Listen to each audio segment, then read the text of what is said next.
ॐ भूर्भुवः स्वः तत्सवितुर्वरेण्यं भर्गो देवस्य धीमहि धियो यो नः प्रचोदयात्। ॐ शान्ति शान्ति शान्तिः। नमस्ते मेरे प्यारे दोस्तों,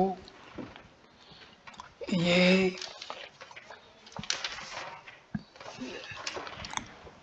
वीडियो नंबर 28 है महर्षि रामना से बातचीत का।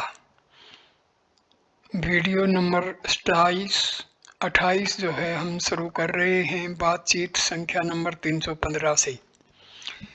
परिचारकों में से एक ने प्रश्न किया, श्री भगवान का कथन है सत्य तथा कल्पित दोनों एक ही हैं, यह कैसे? महर्षि, तांत्रिक तथा उनके समान अन्य व्यक्ति श्री शंकर के दर्शन को बिना ठीक प्रकार से समझे मायावाद कहकर खंडन करते हैं। शंकराचार्य का कथन क्या है? उनका कथन है, नंबर 1, ब्रह्म सत्य है। नंबर 2, जगत कल्पित है। नंबर 3, ब्रह्म ही जगत है। दूसरे कथन पर ही रुक नहीं जाते, अपितु तीसरे कथन से उसकी पूर्ति करते हैं। इसका क्या अर्थ हुआ? जगत को ब्रह्म से अलग माना जाता है और ऐसा मानना मिथ्या है। प्रतिपक्षी उनके रज्जु सर्प के दृष्टांत की ओर संकेत करते हैं। यह स्वतंत्र अध्यारोपण है। रज्जु की सत्यता मालूम होते ही सर्प की भ्रांति सदैव के लिए नष्ट हो जाती है, किंतु उन्हें प्रतिबंधी अध्यारोपण पर भी विचार करना है, जैसे मरु मरीचिका अथवा मृग तृष्णा। मृगजल को मृगजल समझ लेने के पश्चात भी वह अदृश्य नहीं होता। दृश्य दिखता है, किंतु मनुष्य जल हेतु उसकी ओर दौड़ता नहीं। श्री शंकर को दोनों दृष्टांतों के प्रकाश में समझना चाहिए। जगत कल्पित है, यह जान लेने के बाद भी संसार बराबर दिखता है। इसे ब्रह्म ही जानना चाहिए, न कि पृथक। यदि जगत भाषित होता है, तथापि यह किसको भाषित होता है? तुम्हारा क्या उत्तर है? तुम्हारा अनिवार्य उत्तर होगा आत्मा। यदि नहीं तो क्या जानने वाले आत्मा के अभाव में जगत दिखेगा? अतः आत्मा ही सत्यता है। उनका यही निष्कर्ष है। आत्म रूप में दृश्य पदार्थ सत्य हैं तथा आत्मा से पृथक कल्पित हैं। अब तांत्रिक आदि क्या कहते हैं? वे कहते हैं कि दृश्य सत्य हैं, क्योंकि वे उस सत्य के अंश हैं जिसके अंतर्गत वे भाषित होते हैं। क्या यह दोनों वक्तव्य एक ही नहीं है? मेरा सत्य तथा मिथ्या को एक ही कहने से यही आशय था। प्रतिपक्षी कहते हैं,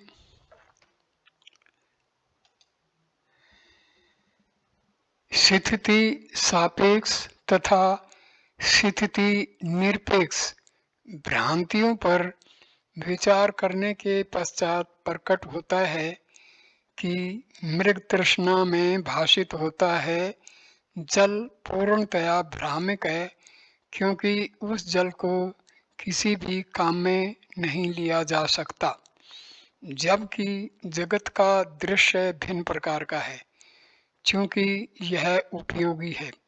इस प्रकार बाद का उदाहरण पहले उदाहरण की समानता में कैसे ठहर सकता है? कोई दृश्य केवल इसलिए सत्य नहीं हो जाता कि वह एक तथा अनेक उपयोग का है। स्वप्न का उदाहरण लें। स्वप्न की सृष्टियों का उपयोग है। वे स्वप्न के उद्देश्य की पूर्ति करती हैं। स्वप्न का जल स्वप्न की तृष्णा का शमन करता है।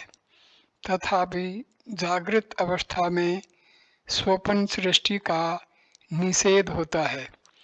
जागृत सृष्टि का अन्य दो अवस्थाओं में निषेध होता है। जो निरंतर नहीं है वह सत्य नहीं हो सकता। यदि सत्य है तो वह वस्तु सदैव ही सत्य होगी।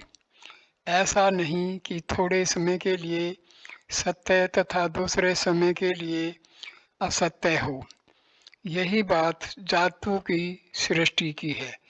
वे सत्य भाषित होते हैं तथापि भ्रामक हैं। इसी प्रकार जगत स्वतः सत्य नहीं हो सकता, अर्थात अद्य सत्य सत्यता से पृथक सत्य नहीं हो सकता। 316 सिनेमा के चित्र में पर्दे पर अग्नि है। क्या वह पर्दे को जलाती है? वहाँ जल प्रपात दिखता है।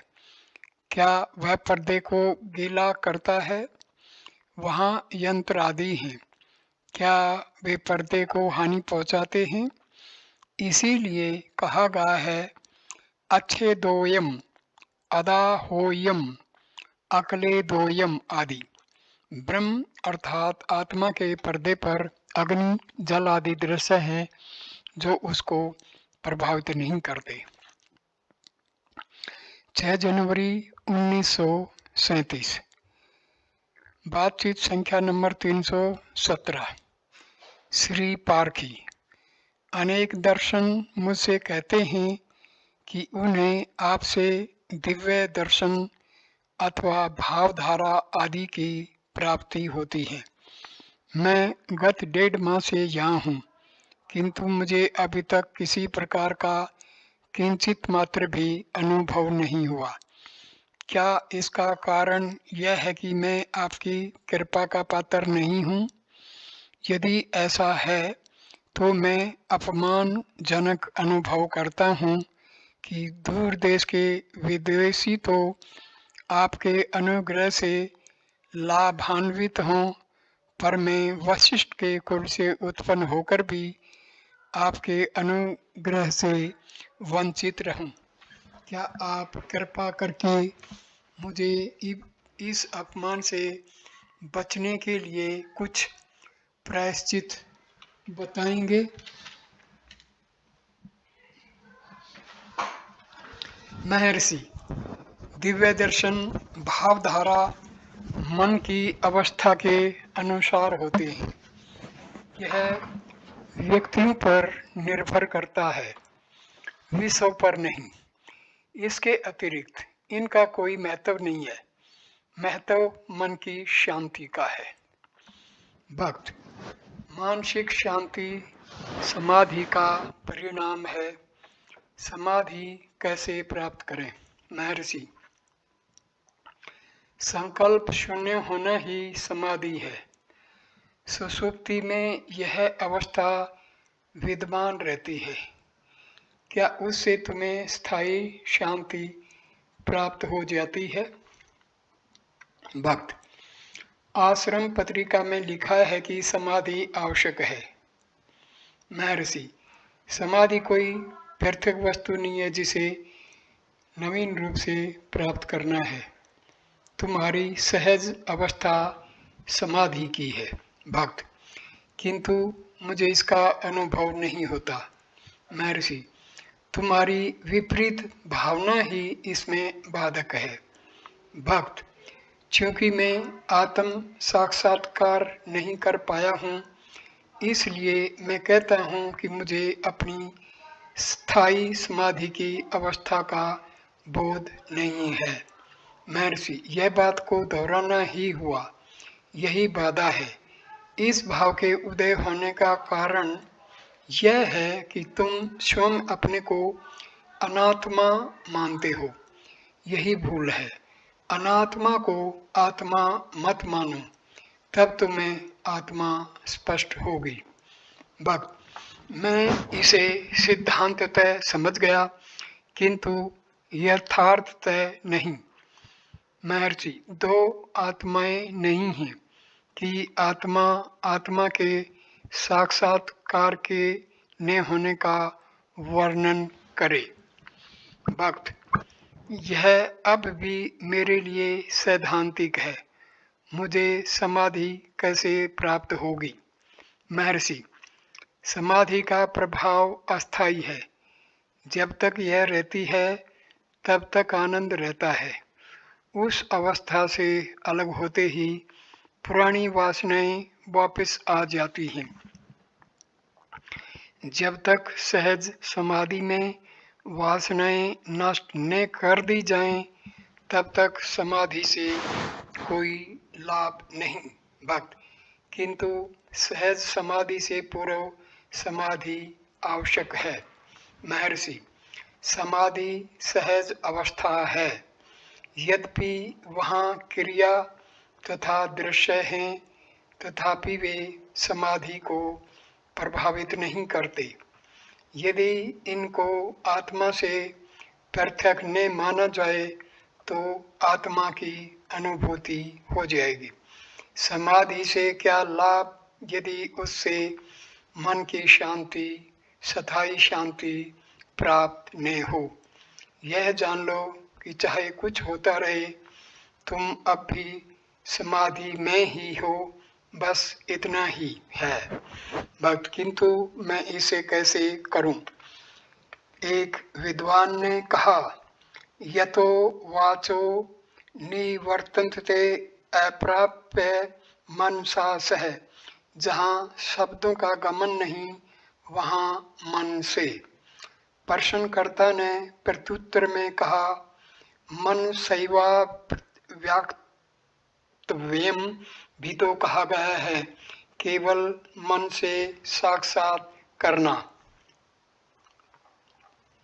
महर्षि, हाँ, शुद्ध मन अर्थात संकल्पों से मुक्त मन ही आत्मा है।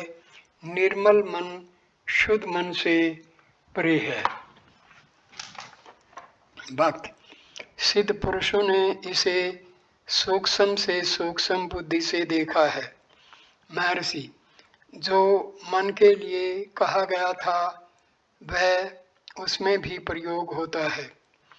भक्त, यदि समाधि मेरी सहज अवस्था हो तो ऐसा क्यों कहा जाता है कि साक्षात्कार से पूर्व समाधि का अनुभव आवश्यक है? महर्षि, इसका आशय यह है कि व्यक्ति को अपनी नित्य समाधि अवस्था का भान होना आवश्यक है। इसके प्रति प्रमाद ही अज्ञान है। प्रमादो वही मृत्यु, प्रमाद ही मृत्यु है। भक्त, पहले से ही समाधि प्राप्ति किए बिना मैं सावधान कैसे रहूँगा? महर्षि, बहुत अच्छा। यदि तुम्हें समाधि प्राप्त करने की इतनी अधिक इच्छा है तो वह किसी भी मादक द्रव्य से हो जाएगी। परिणाम होगा नशे की आदत न की मुक्ति।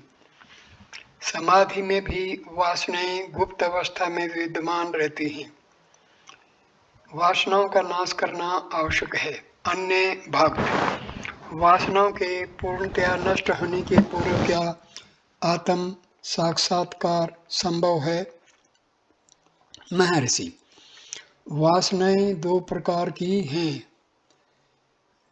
एक बंध हेतु जो अज्ञानियों को बंध कारक होती हैं। दूसरी भोग हेतु जो ज्ञानियों को सुख देती हैं। बाद की वासनाएं साक्षात्कार में बाधक नहीं। भक्त, क्या आत्मज्ञानी पुरुषों का पुनर्जन्म होता है? उदाहरण के लिए नामदेव जड़ भरतादि का। महर्षि, जिन्होंने साक्षात्कार कर लिया है उनका पुनर्जन्म नहीं हो सकता। पुनर्जन्म बंधकारक वासनाओं से होता है, किंतु वे आत्म साक्षात्कार की अवस्था में नष्ट हो जाती हैं। भक्त, क्या हम यह माने कि वे केवल निर्विकल्प अवस्था तक पहुंच पाए थे, किंतु सहज निर्विकल्प तक नहीं? महर्षि, हाँ। भक्त, यदि केवल भोग हेतु वासनाएं साक्षात्कार की अवस्था में बाधक नहीं तथा यदि मानव अपनी आनंद में अवस्था को विभक्त किए बिना संसार की घटनाओं का दृष्टा मात्र रहे तो इसका अर्थ यह हुआ कि केवल आसक्ति ही बंध है। क्या मैं सही हूँ? महर्षि, हाँ, पूर्णतया आसक्ति बंध है। अहंकार के निर्हसन के साथ ही आसक्ति लुप्त हो जाती है।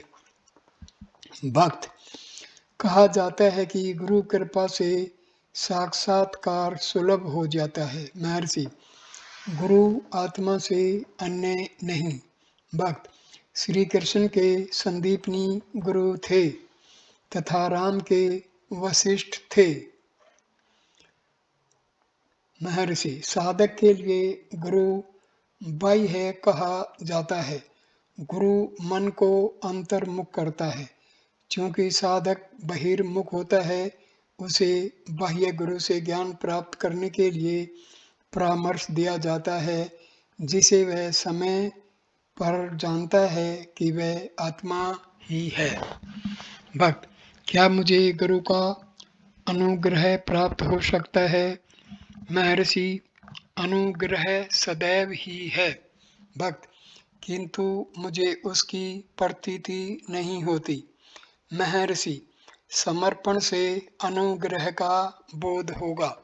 भक्त, मैंने हृदय तथा आत्म भाव से समर्पण कर दिया है। अपने हृदय की बात में सर्वोत्तम रूप से जानता हूँ, तथापि मैं अनुग्रह अनुभव नहीं करता हूँ। महर्षि, यदि तुमने समर्पण कर दिया होता तो प्रश्न उदय नहीं होते। भक्त, मैंने समर्पण कर दिया है तो भी प्रश्न उठते हैं। महर्षि, अनुग्रह सदैव ही है। तुम्हारा निर्णय अस्थिर है। दोष अन्यत्र कहाँ हो सकता है? भक्त, मुझे समर्पण करने में सहायता प्रदान करें। महर्षि, थूमनवर ने कहा है, मुझे इतनी ज्ञान चर्चा करने तथा आपके वचनामृत श्रवण करने तथा समझने का अपूर्व अवसर मिलने के लिए आपका कृतज्ञ हूँ। 7 जनवरी 1937। बातचीत संख्या नंबर 318। एक हिंदी भाषी सज्जन ने जिज्ञासा की कि मृत्यु के भय से किस प्रकार छुटकारा पाया। महर्षि, मृत्यु का विचार आने के पूर्व तुम यह मालूम करो कि क्या तुम्हारा जन्म हुआ था। जिसका जन्म हुआ है वही मर सकता है। सुषुप्ति में भी तुम मृतक तुल्य ही हो। मृत्यु का क्या भय? भक्त, सुषुप्ति में हम कैसे होते हैं? महर्षि, इस प्रश्न को सुषुप्ति में करो। तुम सुषुप्ति का अनुभव तभी करते हो जब जागृत होते हो। उस अवस्था का स्मरण तुम यह कहकर करते हो कि मैं आनंद पूर्वक सोया। भक्त, हम उस अवस्था का अनुभव किस यंत्र के द्वारा करते हैं? महर्षि, हम इसे अंतःकरण के विपरीत मायाकरण कहते हैं। अंतःकरण से हम अपनी अन्य अवस्थाओं में परिचित रहते हैं। एक से ही यंत्रों को भिन्न अवस्थाओं में भिन्न नाम दिया जाता है। जिस प्रकार की सुषुप्त अवस्था के आनंदात्मा को जागृत अवस्था का विज्ञानात्मा कहा जाता है। भक्त मुझे मायाकरण के द्वारा आनंद के अनुभव करने का दृष्टांत देने की कृपा करें। महर्षि, यह तुम कैसे कह सकते हो? मैं आनंद पूर्वक सोया। तुम्हारा आनंद प्रमाणित करने के लिए वहाँ अनुभव है। सुषुप्ति की अवस्था में अनुभव का अभाव हो तो जागृत अवस्था में उसकी स्मृति संभव नहीं। भक्त, स्वीकार करता हूँ, किंतु मुझे एक उदाहरण देने की कृपा करें। महर्षि, इसका वर्णन कैसे हो? यदि तुम किसी वस्तु को तलाश करने के लिए जल की डुबकी लगाओ तो तुम उसको प्राप्त करने की बात जल से बाहर आकर ही कह सकते हो।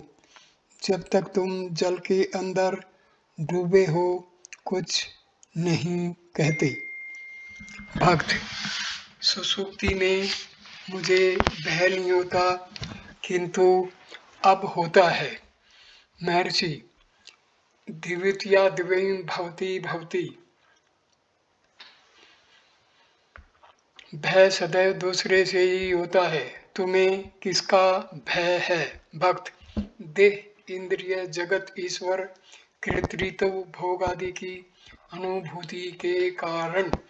महर्षि, यदि यह तुमको भयभीत करते हैं तो तुम उनको देखते क्यों हो?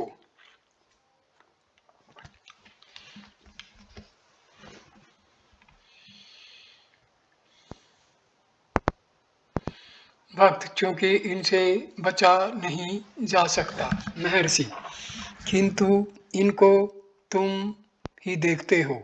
भय किसके लिए है? क्या यह उनको है? भक्त, नहीं, वह मेरे लिए है।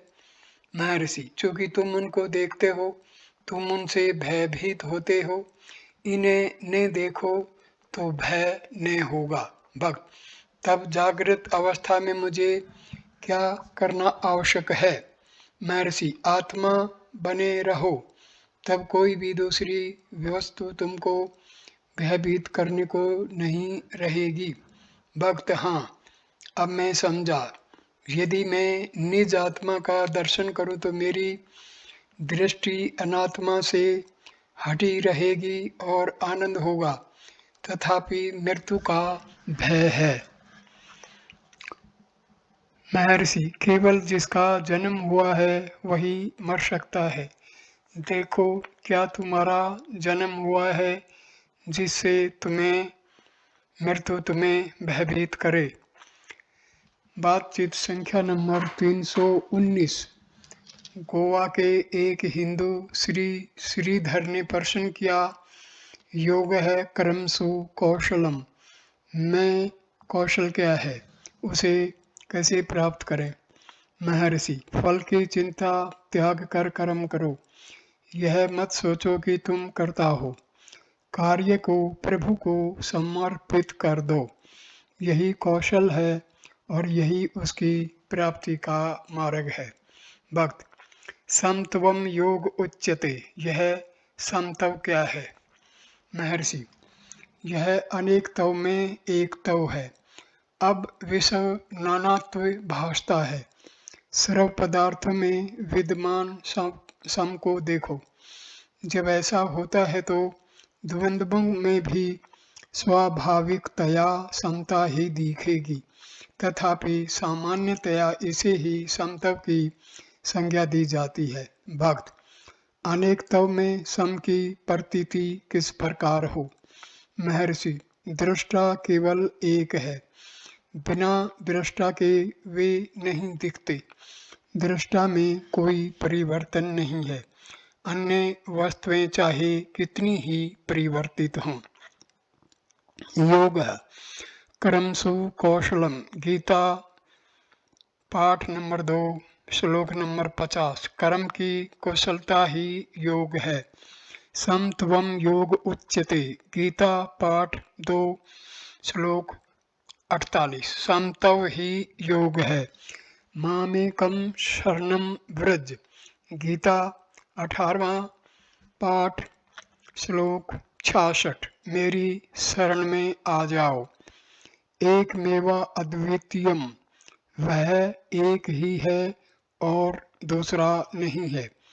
कर्म, योग, भक्ति तथा ज्ञान के प्रतीक हैं तथा इनका भावार्थ एक ही है। केवल एक ही सत्य को विविध ढंग से कहा गया है। श्री एकनाथ राव, क्या इसके लिए अनुग्रह आवश्यक है? महर्षि, हाँ। भक्त, दैवी अनुग्रह को कैसे प्राप्त करें? महर्षि, आत्म समर्पण द्वारा। भक्त, फिर भी मुझे अनुग्रह की प्रतीति नहीं होती है। महर्षि, सत्यनिष्ठा का अभाव है। समर्पण ने शाब्दिक हो ने प्रतिबंधी। इन व्यक्तियों को स्पष्ट करने के लिए संत जुस्तीनियन की पुस्तक में से उद्धरण पढ़े गए। प्रार्थना शाब्दिक नहीं होती, यह हृदय से होती है। हृदय में विलीन होना ही प्रार्थना है, यह अनुग्रह भी है। अलवार का कथन है, मैं सदा ही तुझे खोजता रहा, किंतु आत्मा का साक्षात करके मैंने जाना कि तुम आत्मा हो। आत्मा मेरा सर्वस्व है, इसलिए तुम मेरे सर्वस्व हो। भक्त, परिमितता, अज्ञान एवं कामनाओं की अशुद्धियां ही ध्यान में बाधा डालती हैं। उन पर कैसे विजय प्राप्त करें? महर्षि, उनके वश में नहीं आना चाहिए। भक्त, अनुग्रह आवश्यक है। महर्षि, हाँ, आरंभ भी अनुग्रह है तथा अंत भी अनुग्रह है। अंतर्मुखता अनुग्रह के कारण होता है। धैर्य अनुग्रह है तथा साक्षात्कार अनुग्रह है। इसी कारण कहा गया है, मामेकम शरणम व्रज। यदि किसी ने अपने आप को पूर्णतया समर्पण कर दिया है तो क्या कोई भाग रह गया है जो अनुग्रह की याचना करेगा? अनुग्रह ने उसे आत्मसात कर लिया है। भक्त, बाधाएं बलवान हैं और ध्यान में बाधा डालती हैं। महर्षि, यदि एक उच्चतर शक्ति को जानकर उसके प्रति समर्पण कर दिया है तो वे तुम्हें कैसे बाधा डाल सकेंगे? यदि तुम कहो कि वे बलवान हैं तो उनके बल के स्रोत को पकड़ लो, जिससे कि वे तुम्हें बाधा न कर सकें। बातचीत संख्या नंबर 320। एक अनौपचारिक वार्ता के मध्य महर्षि ने संकेत किया कि आत्म साक्षात्कार केवल योग्य पात्र के लिए ही संभव है। ज्ञान के उदय होने के पूर्व वासनाओं का निरसन करना आवश्यक है। ज्ञान का उदय होने के लिए जनक तुल्य होना होगा। सत्य के लिए सर्वस्व त्याग करने के लिए तत्पर रहना परम आवश्यक है। पूर्ण विरक्ति ही पात्रता का सूचक है। बातचीत संख्या नंबर 321। भगत, जागृति में कलेशों का उदय होता है, वे क्यों उदय होते हैं? महर्षि, यदि तुम आत्म दृष्टि से करोगे तो यह नहीं रहेंगे। भक्त, यदि मैं कौन हूँ देखने का प्रयास करता हूँ तो मुझे कुछ भी नहीं मिलता। महर्षि, अपनी सुसुप्ति में तुम कैसे रहे थे? उस समय अहम वृत्ति नहीं थी तथा तुम सुखी थे, जबकि जागृत में मूल संकल्प में भाव उदय होने पर अनेक संकल्प अंकुरित होते हैं और वह सहज प्रसन्नता को ढक देते हैं। इन संकल्पों से मुक्त हो जाओ जो आनंद में बाधक हैं। आनंद तुम्हारी सहज अवस्था है, जैसा तुम्हारी सुषुप्ति में स्पष्ट था। भक्त, मैंने अपनी सुषुप्ति के अनुभव के विषय में कुछ नहीं जानता। महर्षि, किंतु तुम यह जानते हो कि वह आनंद था, अन्यथा तुम यह नहीं कहते कि मैं सुख पूर्वक सोया। जब संकल्प नहीं है, मैं नहीं है, और वास्तव में तुमसे अन्य कुछ नहीं है, तब तुम सुखी रहते हो। यही पूर्ण सत्य है। महावाक्य तत्वमसि का यथार्थ में यही भाव है। तुम वही हो, अपने को जानो, तब उसका पता लगता है। भक्त, वह ब्रह्म कैसे है? महर्षि, तुम अपने से पृथक ब्रह्म के संबंध में क्यों जानते हो? शास्त्रों का कथन है, तुम वही हो। आत्मा तुम्हारा अंतरंग है। तुम वास्तव में उसके बिना हो ही नहीं सकते। इसका साक्षात्कार करो, यही ब्रह्म का भी साक्षात्कार है। भक्त, किंतु मैं इसे नहीं कर सकता। अपनी आत्मा के साक्षात्कार करने के लिए मैं अत्यंत दुर्बल हूँ। महर्षि, उस अवस्था में स्वयं को पूर्णतया समर्पित कर दो और उच्चतर शक्ति स्वयं को प्रकट कर देगी। भक्त, पूर्णतया समर्पण क्या है? महर्षि, यदि कोई अपने आप को समर्पण कर देता है तो प्रसन्न करने के लिए अथवा संकल्प करने के लिए कोई नहीं रहता है। या तो मैं अहम भाव के संकल्प के स्रोत को दृढ़ता से पकड़ लेने से अथवा उच्चतर शक्ति को पूर्णतया समर्पित करने से संकल्पों का निरसन हो जाता है। आत्म साक्षात्कार के केवल यही दो मार्ग हैं। बातचीत संख्या नंबर 322। एक सुसंस्कृत महिला मद्रास के एक प्रसिद्ध सोलिसिटर की पुत्री ने प्रश्न किया, आपके उपदेशानुसार संकल्पों से मुक्त रहने का क्या उपाय है? क्या वह मैं कौन हूँ की एकमात्र खोज ही है? महर्षि, तुम्हें केवल सहज शांत रहना है, करो और देखो।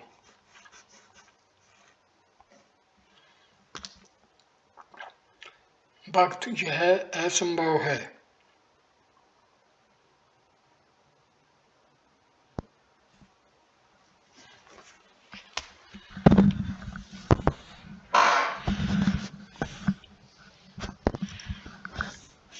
महर्षि, सही है, इसीलिए मैं कौन हूँ कि शोध का निर्देश दिया जाता है।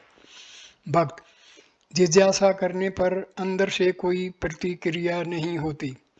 महर्षि, तुम किस प्रकार की प्रतिक्रिया की आशा करते हो? क्या तुम वहाँ नहीं हो और क्या? भक्त, और अधिक संकल्प उठते हैं। महर्षि, तभी उसमें यही प्रश्न करो, मैं कौन हूँ?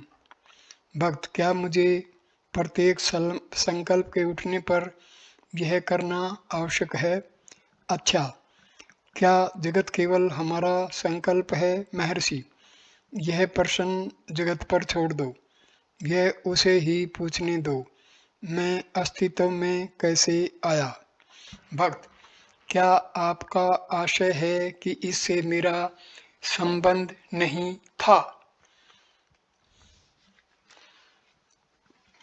महर्षि, गहन निद्रा में कुछ भी अनुभव नहीं होता। ये सब जागृति के बाद ही दिखते हैं। संकल्पों के उदय होने के बाद ही जगत भाषित होता है। यही संकल्प के अतिरिक्त और क्या हो सकता है?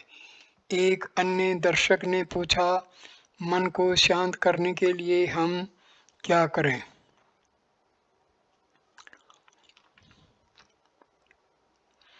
महर्षि, पहले मन को पकड़कर यहाँ लाया जाए, तब हम उसको शांत करने के उपाय एवं साधन पर विचार करेंगे। भक्त, मेरा भाव यह था कि यह सदैव चंचल रहता है, जब हम जप करते हैं तब भी।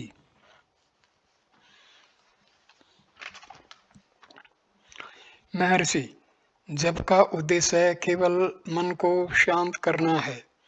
भक्त, इस हेतु कौन सा जप उत्तम है? महर्षि, कोई भी उपयुक्त, जैसे गायत्री। भक्त,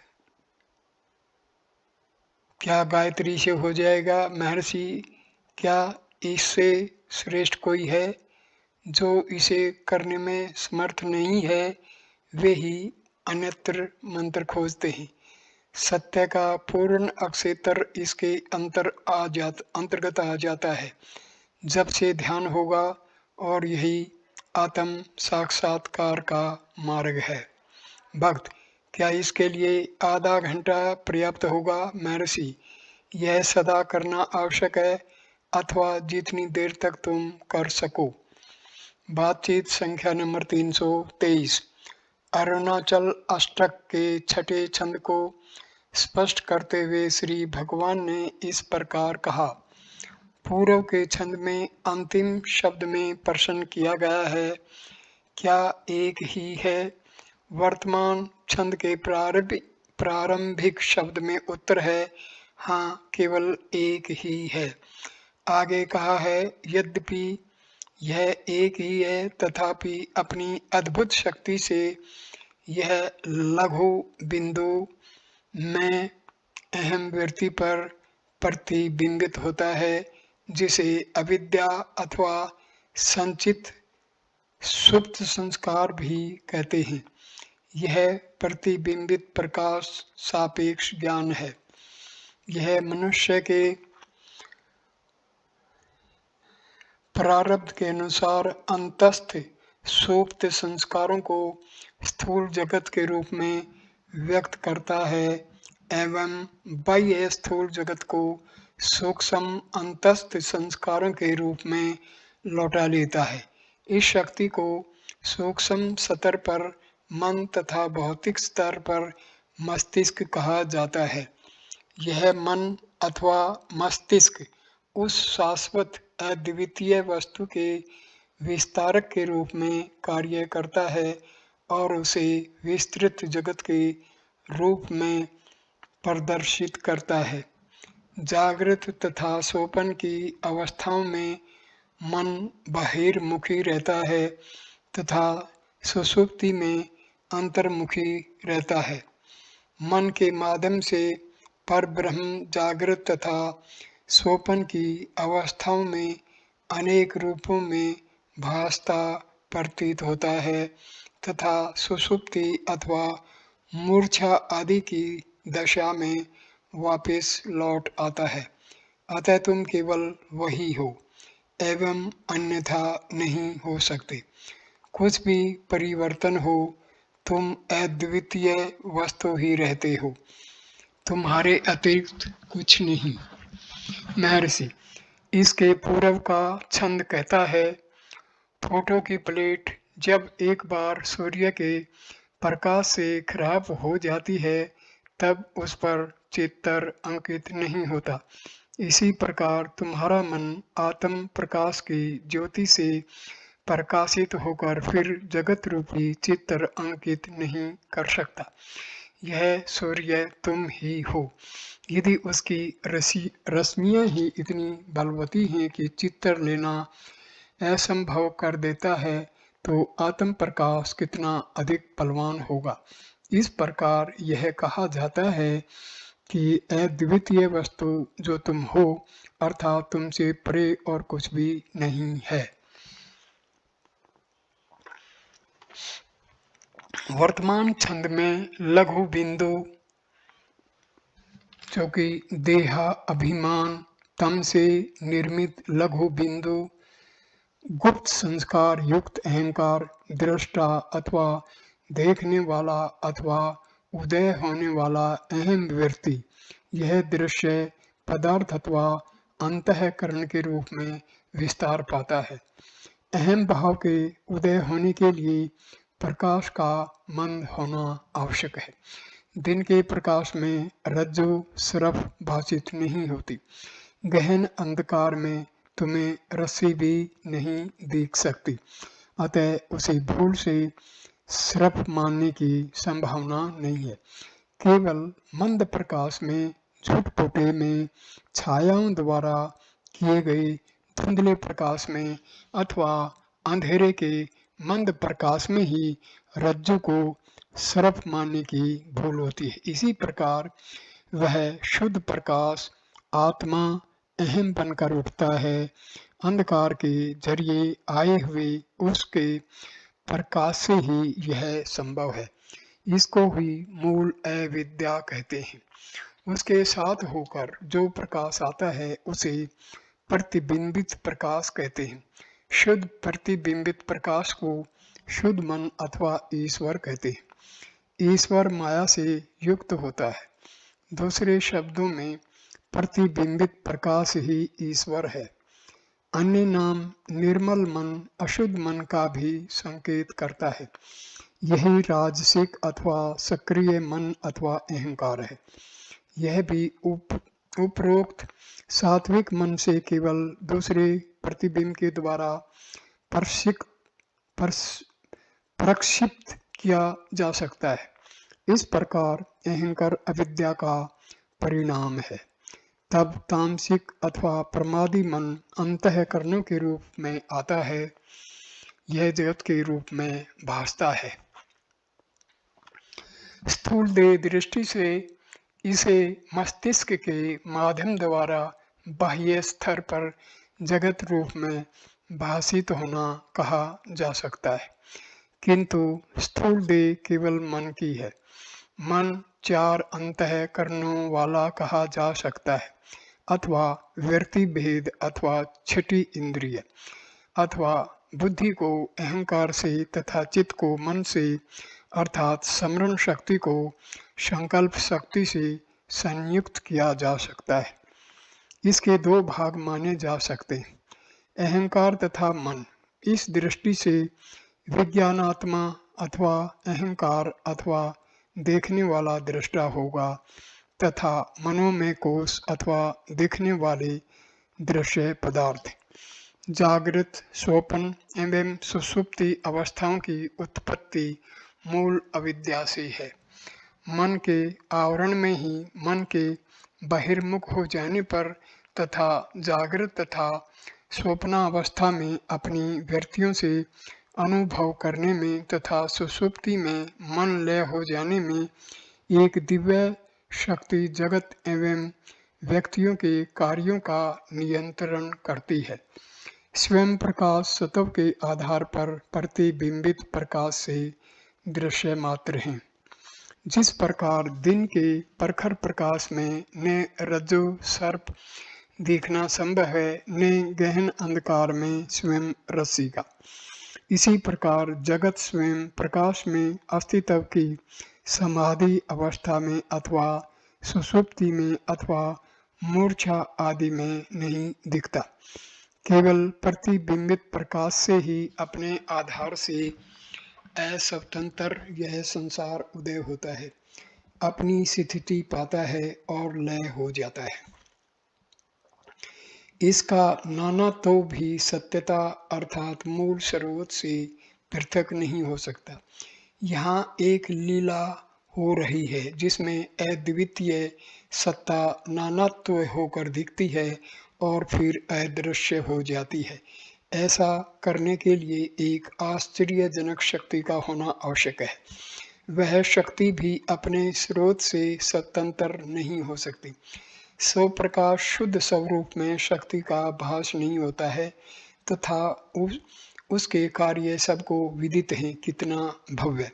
इसके प्रारंभिक दिव्य स्पंदन से सात्विक स्फुरण विद्वान होते हैं और वहाँ से राजसिक अहंकार और तब तामसिक वृत्तियां उदय होती हैं, जिन्हें सामान्यतया वृत्ति ज्ञान कहते हैं, अथवा प्रकाश जो आवर्धक कांच मैग्नीफाइंग लेंस के अनुसार है। जिस प्रकार कृत्रिम प्रकाश किसी कांच लेंस के जरिए ही पर्दे पर आता है, वैसे ही यह प्रतिबिंबित प्रकाश संसार रूपी दृश्य आकार लेने से पहले कल्पना के जरिए ही बाहर आता है। वास्तविकता से कल्पना ही बीज से संसार है, आगे वही विस्तृत संसार होकर दिखता है। यह अलौकिक शक्ति है। इस प्रकार ईश्वर, जीव तथा सब संसार यह प्रतिबिंबित प्रकाश मात्र हैं, और इन सब का आधार केवल वह स्वयं प्रकाश सद्वस्तु ब्रह्म है। अब यह मैं, कल्पना, अहंकार क्या है? व्यवहार में यह दृष्टा है अथवा दृश्य। जहाँ तक जागृति में एवं स्वप्न में यह सब दृश्य का साक्षी बनता है, अथवा हम तो इसे साक्षी मानते ही हैं, इसलिए इसको दृष्टा मानना ही पड़ेगा। तथापि शुद्ध आत्मा के साक्षात्कार के उपरांत यह दृश्य हो जाएगा। यह अहम कल्पना किसकी है? यह खोज ही विचार कहलाता है। मैं और यह दोनों ही उस प्रकाश से उत्पन्न होते हैं। वे दोनों कर्म से रजोगुण व तमोगुण के संबंध से हैं। रज और तम से रहित वह प्रकाश पाने के लिए यह मैं और मेरी कल्पना की टूट से रहित अखंड मैं होकर प्रकाशित होना चाहिए। यह शुद्ध स्थिति सुषुप्ति और जागृति के बीच में अक्षणिक होकर रहती है। यदि इसको बढ़ाएं तो यह महत बुद्धि या ईश्वर है। स्वप्रकाश में सर्वोत्तम आत्मा के साक्षात्कार का एकमात्र यही मार्ग है। सुषुप्ति में दो प्रकार के अनुभव होते हैं, जिसका जागने के बाद ऐसा स्मरण होता है कि मैं सुख से सोया था और अन्य कुछ भी नहीं जानता था। सुख और अज्ञान ये वे अनुभव हैं। इस प्रकार हम शक्ति को एक आवरण और दो विक्षेप रूप में होते देखते हैं, और मन उस विक्षेप का ही परिणाम है। 10 जनवरी 1937 कुछ संस्मरण। बातचीत संख्या नंबर 324। नंबर 1।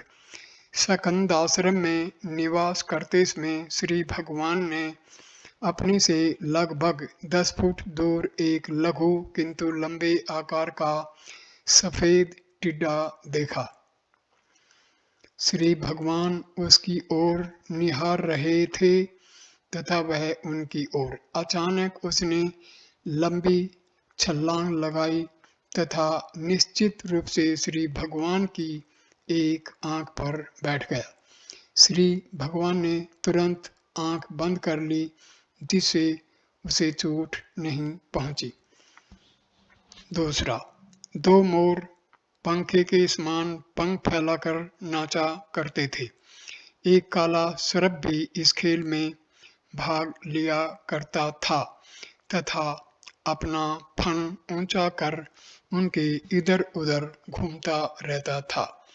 तीसरा, श्री भगवान का कथन है कि मोर जैसे ही एक हरे गिरगिट को देखता है, सीधा उसके पास जाकर विनम्र भाव से गिरगिट के समक्ष अपनी ग्रीवा रख देता है।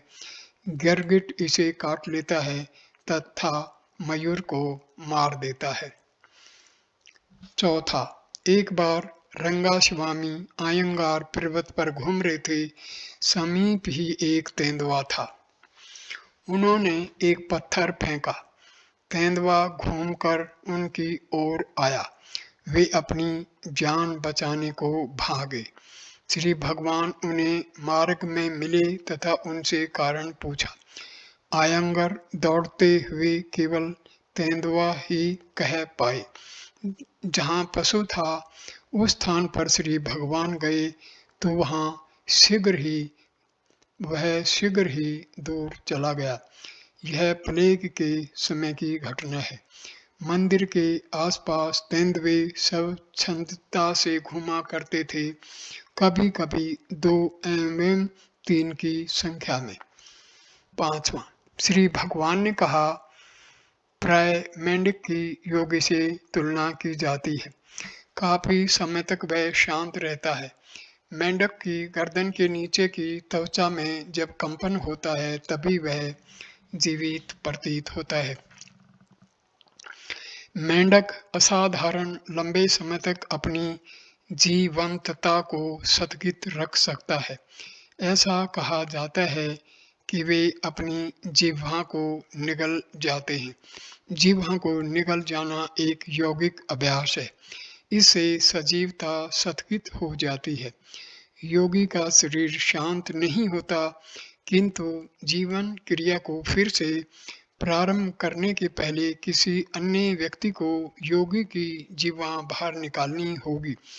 यह एक आश्चर्य है कि मेंढक निगली हुई जिह्वा को किस प्रकार बाहर निकालकर फिर से गतिशील हो जाता है। 11 जनवरी 1937। बातचीत संख्या नंबर 6। सरल मलयालम गद्य में रचित रामायण रघुवीरन पढ़ते में एक प्रश्न आया कि हनुमान जी शारीरिक रूप से लंका पहुंचने से पूर्व मानसिक रूप से वहां पहले ही पहुंच गए। श्री भगवान ने इस बात पर बल दिया कि शारीरिक क्रिया से मानसिक प्रयास शीघ्र कार्य करता है। 7वां, श्री भगवान ने निम्न अद्भुत घटना सुनाई। एथोथाचन नामक एक महान मलयाली संत तथा लेखक ने जब मंदिर में प्रवेश किया तब उनके पास कुछ मछलियां छिपी हुई रखी थी।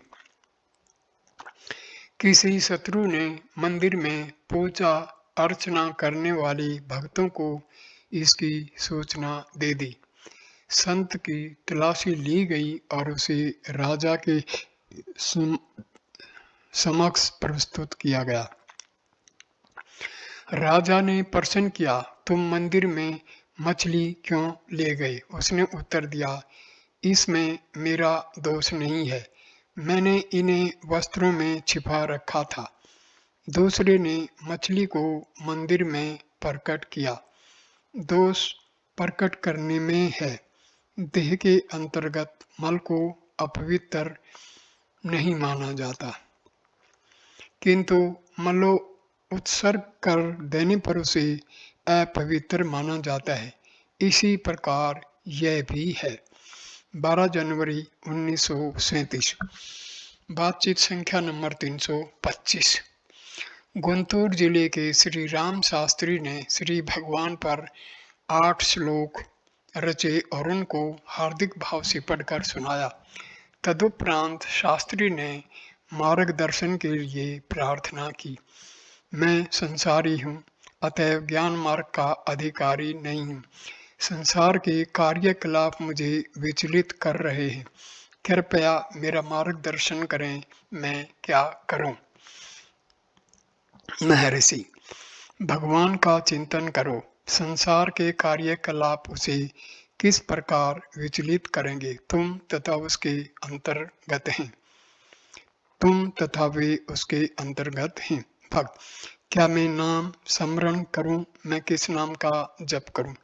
महर्षि, तुम राम शास्त्री हो, इस नाम को सार्थक करो, राम के साथ एक रूप हो जाओ।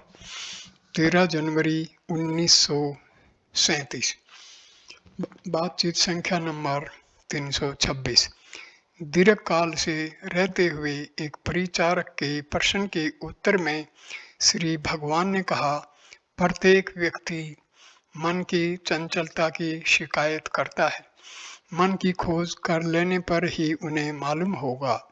यह सत्य है कि जब व्यक्ति ध्यान करने के लिए बैठता है तब अनेक संकल्प आकस्मिक आक्रमण करते हैं। मन केवल संकल्पों का समूह है।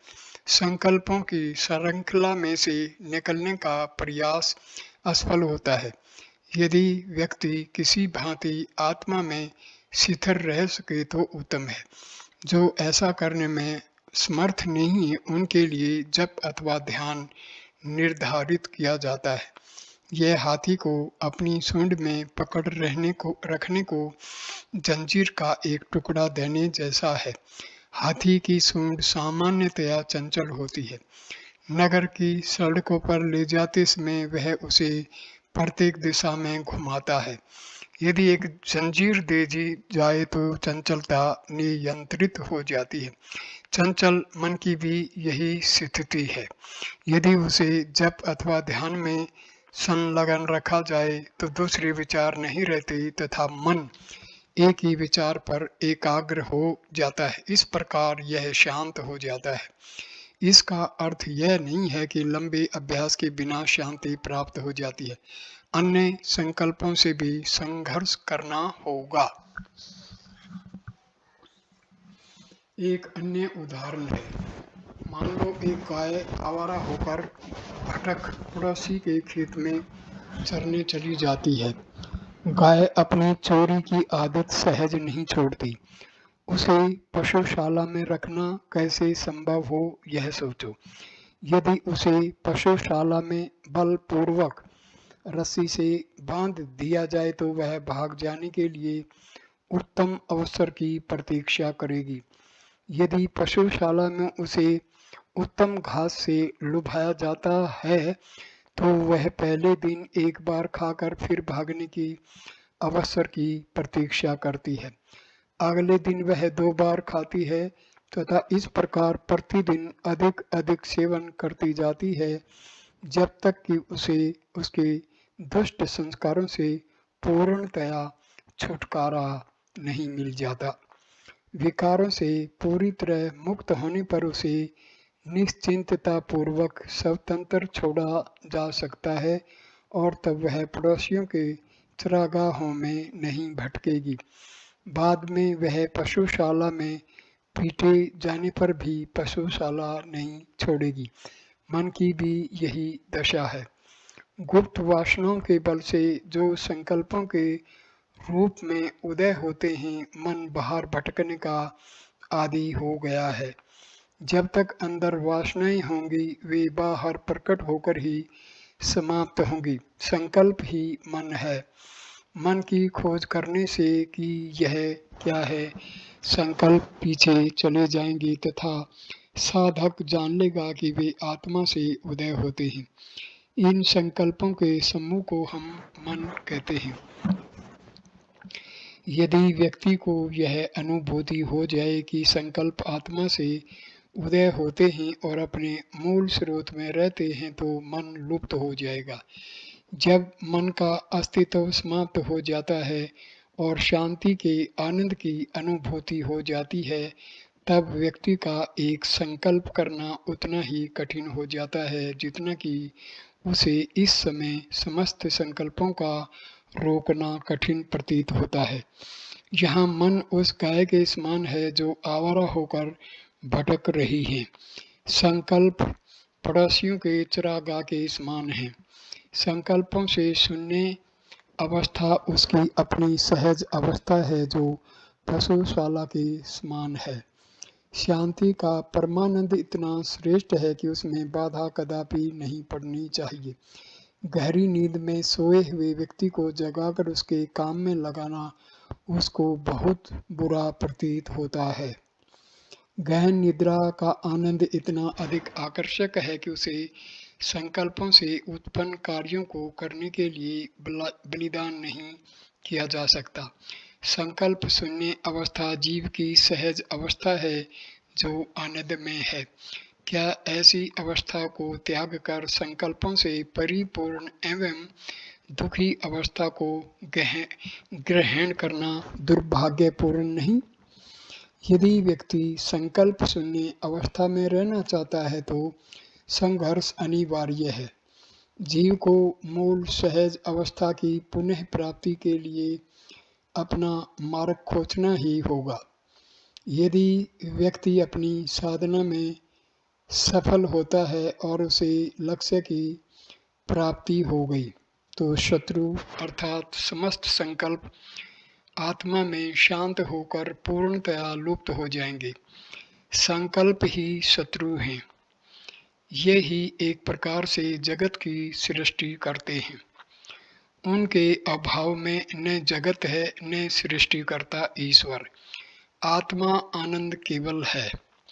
जब प्रहलाद समाधिस्थ था, विष्णु भगवान ने स्वयं अपने आप किया। इस असुर के समाधिस्थ होने से समस्त असुर शांति में हैं। न युद्ध है, न शक्ति परीक्षा, न सत्ता की पिपासा, न सत्ता प्राप्ति के साधन।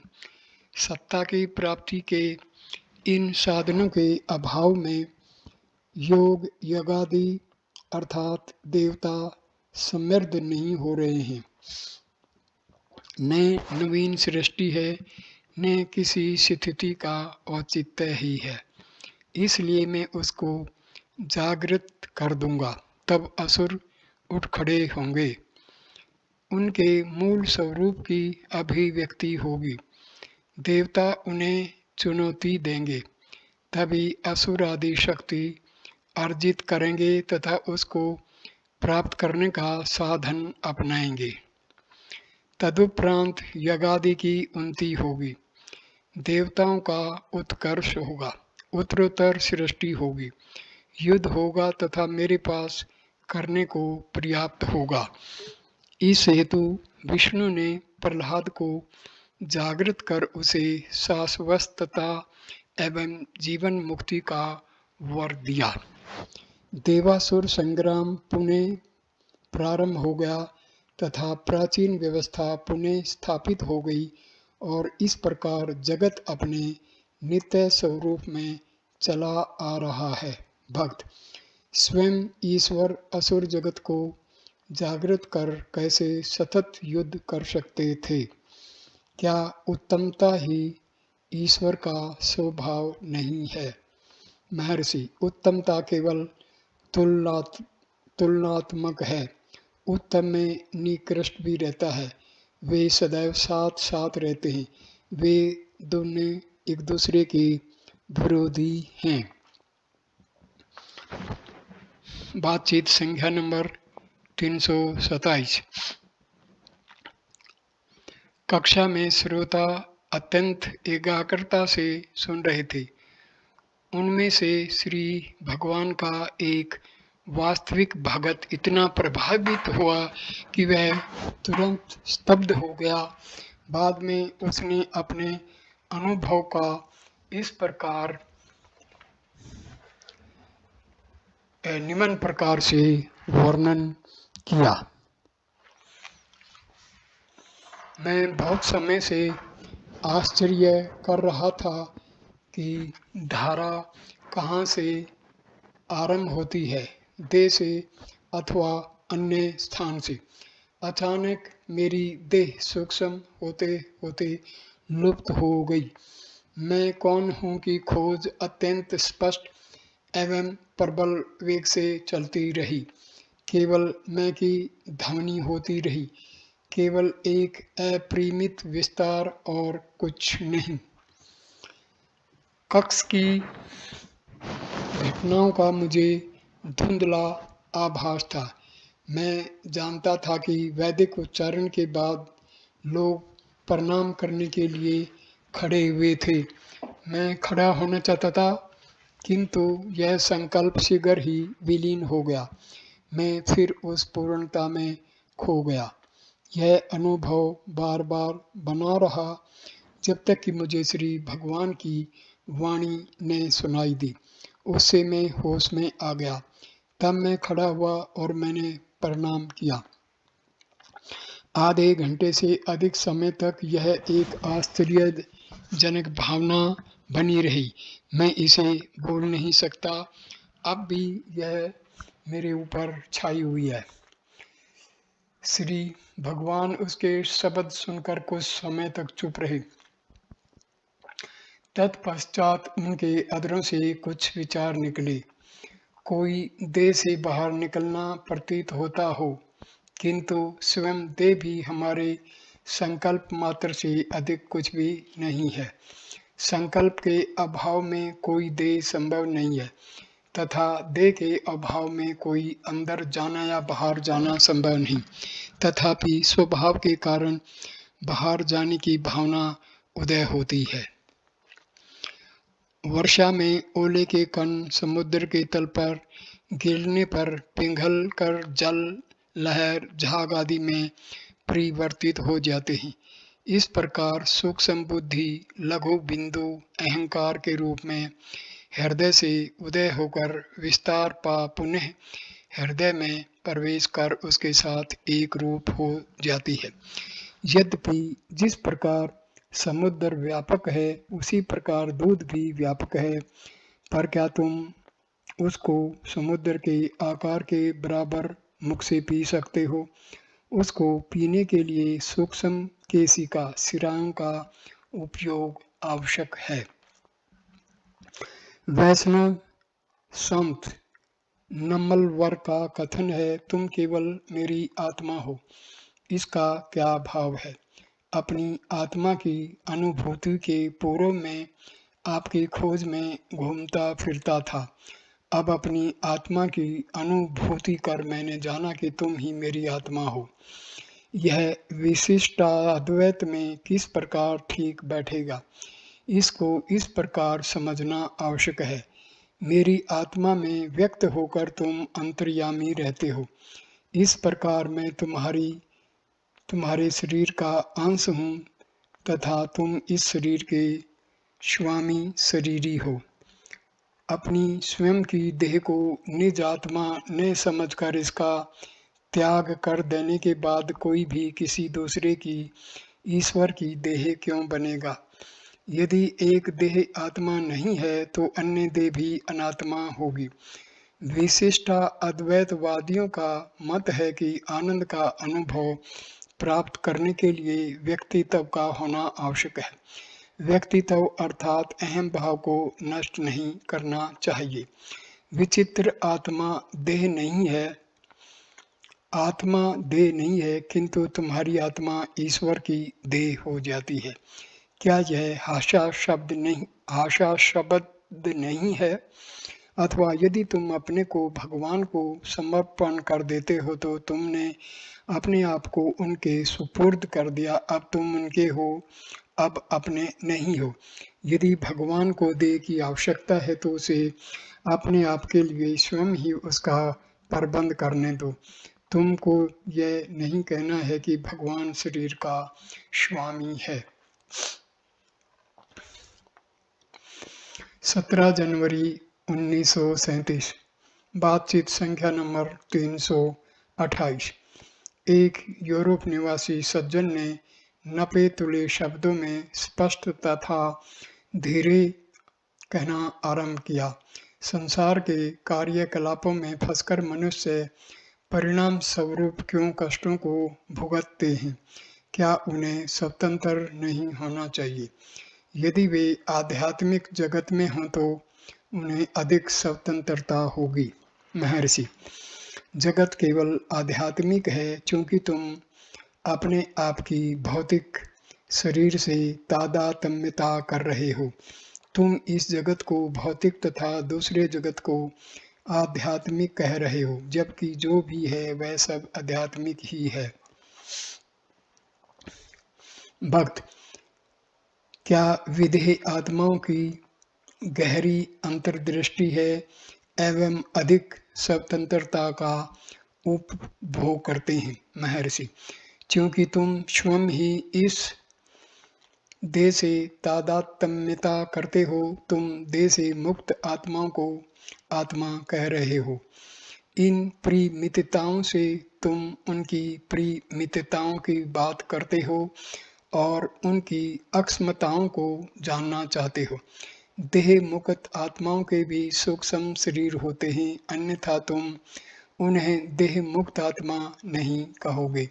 देह मुक्ति से आशय है इस स्थूल देह से वंचित होना।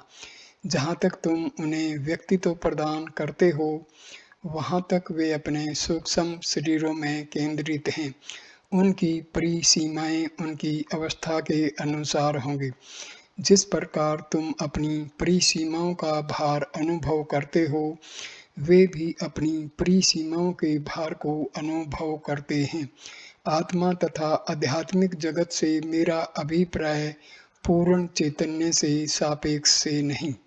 यदि तुम अपने को आत्मा अनुभव कर लोगे, तो यह जगत तुम्हें केवल आध्यात्मिक प्रतीत होगा, न कि भौतिक। भक्त, क्या उनके शरीर हमारे शरीरों के समान अस्थायी हैं? क्या उनका पुनर्जन्म होता है? महर्षि, यह प्रश्न इसलिए उदय होते हैं क्योंकि तुम स्वयं को देह मानते हो। इस देह का जन्म तथा मृत्यु होती है तथा जब यह शरीर गिरता है, दूसरी देह उदय होती है जिसे पुनर्जन्म कहते हैं। पर क्या तुम देह हो? यदि तुम यह जान लो कि तुम यह देह नहीं हो किंतु आत्मा हो, तो तुम स्थूल तथा सूक्ष्म शरीरों से मुक्त हो जाओगे तथा फिर कोई परिसीमाएं नहीं रहेंगी। किसी भी प्रकार की परिमितताओं के अभाव में भौतिक अथवा आध्यात्मिक जगत कहाँ है? पुनर्जन्म का प्रश्न कैसे उत्पन्न होगा? फिर इसे दूसरे दृष्टिकोण से सोचें। तुम स्वप्न में स्वप्न शरीर का निर्माण कर उस स्वप्न शरीर से काम लेते हो।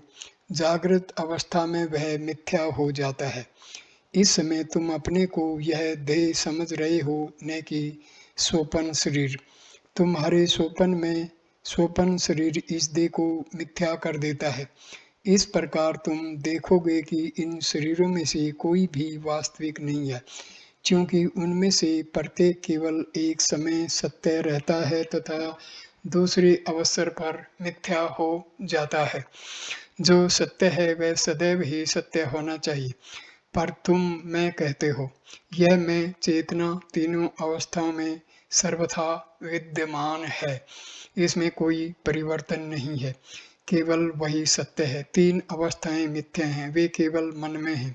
मन ही तुम्हारे वास्तविक स्वरूप के दर्शन में बाधक है। तुम्हारा वास्तविक स्वरूप अपरिमित आत्मा का है। तुम्हारी सुषुप्ति में ऐसा ही था। अन्य दो अवस्थाओं में तुम्हें परिसीमाओं का भान होता है। अंतर किस कारण हुआ? सुषुप्ति में मन का अभाव था, किंतु स्वप्न तथा जागृत अवस्थाओं में मन विद्यमान रहता है। परिमितता का भाव मन का कार्य है। मन क्या है, इसे खोजो। यदि तुम इसकी खोज करोगे तो यह स्वयं ही नष्ट हो जाएगा, क्योंकि इसका कोई वास्तविक अस्तित्व नहीं है। यह संकल्पों का बना हुआ है। संकल्पों के नाश के साथ ही इसका लोप हो जाता है। भक्त, क्या तब मैं रहता हूँ? महर्षि, सुषुप्ति का तुम्हारा क्या अनुभव है? तब संकल्प नहीं थे, न मन था, तथा तब तुम भी थे। भक्त, जब मैं ध्यान करने का प्रयास करता हूँ, तब मैं अपने मन के भटकने के कारण ऐसा नहीं कर पाता हूँ। मुझे क्या करना चाहिए? महर्षि, तुम्हारे प्रश्न में ही उत्तर निहित है। पहले प्रश्न का प्रथम भाग लें। तुम कहते हो तुम ध्यान करते हो, परंतु सफल नहीं होते। तुम से अर्थ है आत्मा। तुम ध्यान किस पर करते हो? तुम असफल कहाँ होते हो? क्या आत्माएं दो हैं? एक आत्मा दूसरी पर ध्यान करे। इस प्रकार असफलता की शिकायत करने वाला आत्मा कौन सा है? दो आत्माएं हो ही नहीं सकती, केवल एक आत्मा है, उसे ध्यान करना आवश्यक नहीं है। तब आनंद क्यों नहीं है? तुम पूछते हो। सुषुप्ति में तुम जो आत्म रूप हो उसको वैसे ही रहने में क्या बाधा है? तुम स्वयं स्वीकार करते हो कि वह चंचल मन है। मन की खोज करो। यदि उसका भटकना बंद हो जाए, वह आत्मा अर्थात जो तुम्हारा वास्तविक मैं भाव है वही रहेगा। वही पूर्ण चैतन्य है। यह ज्ञान तथा अज्ञान से परे है। भक्त, मैं बहुत व्यस्त रहता हूँ, इसलिए एकाग्रता का अभ्यास करने के लिए कम समय मिलता है। क्या इसके लिए कोई साधन है? क्या प्राणायाम उत्तम है? महर्षि, प्राण तथा मन एक ही स्रोत से उदय होते हैं। प्राणायाम से अथवा मन की खोज से स्रोत तक पहुंचा जा सकता है। यदि तुम मन की खोज करने में असमर्थ हो तो प्राणायाम निसंदेह उपयोगी होगी। श्वास की गति पर जागरूक रहने से प्राणायाम हो जाती है। यदि मन को बाहरी दृश्य से हटाकर मन पर ही केंद्रित किया जाए तो संकल्प नष्ट हो जाएंगे। इसका परिणाम होगा शांति, और वही तुम्हारा वास्तविक स्वरूप है। राजा जनक का कथन है, मैंने अब चोर अथवा मन को खोज लिया है जो मुझसे मेरे असली मैं से हटाता रहता है। मैं इस चोर को तुरंत खत्म कर दूंगा। संकल्पों के कारण अक्षोभ से आत्मा निज शांति में वंचित प्रतीत होती है। अक्षोभ ही मन है। अक्षोभ समाप्त हो जाने से मन पलायन कर जाता है। आत्मा ही अटल आधार बना रहता है। एक अन्य व्यक्ति बीच में बोल उठा, मन ही मन को मारेगा। महर्षि, हाँ, यदि मन हो, इसकी खोज से यह प्रकट होता है कि इसकी सत्ता नहीं है। जिसका अस्तित्व ही नहीं है उसे कैसे मारा जा सकता है। भक्त, क्या मौखिक जप से मानसिक जप श्रेष्ठ नहीं है। महर्षि, मौखिक जप में ध्वनि होती है। ध्वनि संकल्प से होती है, क्योंकि शब्दों में विचार व्यक्त करने से पूर्व विचार करना ही होगा। संकल्प मन का निर्माण करते हैं, इस कारण मौखिक जप से मानसिक जप श्रेष्ठ है। भक्त, क्या हमें जप का मनन करते हुए उसे मौखिक रूप से नहीं दोहराना चाहिए। महर्षि, जब जप मानसिक हो जाए तब उसके उच्चारण की क्या आवश्यकता है। जप मानसिक होकर ध्यान बन जाता है। ध्यान एवं मानसिक जप एक ही हैं। जब वृत्त के संकल्प नष्ट होकर अन्य समस्त संकल्पों के अभाव में केवल एक ही विचार रहता है, तब उसी को ध्यान कहते हैं। जप अथवा ध्यान का उद्देश्य विभिन्न संकल्पों को हटाकर अपने को केवल एक ही विचार पर सीमित करना है। तदुपरांत वह विचार भी अपने स्रोत शुद्ध चैतन्य अथवा आत्मा में विलीन हो जाता है। मन जप में संलग्न होकर फिर अपने स्रोत में विलीन हो जाता है। भक्त, ऐसा कहते हैं कि मन मस्तिष्क से उत्पन्न होता है। महर्षि, मस्तिष्क कहाँ है। यह शरीर में है। मैं कहता हूँ देह ही मन की कल्पना है। जब तुम देह का विचार करते हो तभी तुम मस्तिष्क की चर्चा करते हो। मन ही देह को उत्पन्न करता है तथा उसमें मस्तिष्क का निर्माण करता है तथा यह भी निश्चय करता है कि इसका स्थान मस्तिष्क है। भक्त, श्री भगवान ने एक पुस्तक में कहा है कि जप के मूल को खोजो। क्या इसका मन से आशय नहीं है। महर्षि, ये सब केवल मानसिक कल्पनाएं हैं। जप मन को एक विचार पर टिकाने में सहायता करता है। अन्य समस्त संकल्पों को पहले अधीनस्थ किया जाता है जब तक वे लुप्त न हो जाएं। जब यह मानसिक हो जाता है तब इसे ध्यान कहते हैं। ध्यान तुम्हारा वास्तविक स्वरूप है। क्योंकि यह प्रयास से पर्याप्त होता है, अतः उसे ध्यान कहते हैं। जब तक व्यर्थ के संकल्प होते हैं प्रयास आवश्यक है। क्योंकि तुम अन्य संकल्पों में रहते हो, तुम केवल एक ही विचार पर स्थिर होने को ध्यान कहते हो। यदि वह ध्यान बिना प्रयास के हो जाए, वह तुम्हारा वास्तविक स्वरूप होगा। इस पॉइंट पर मैं इस वीडियो को यहाँ पर विराम देता हूँ। अगला वीडियो नंबर 29 हम शुरू करेंगे बातचीत संख्या नंबर 329 से। धन्यवाद मेरे दोस्तों, नमस्ते।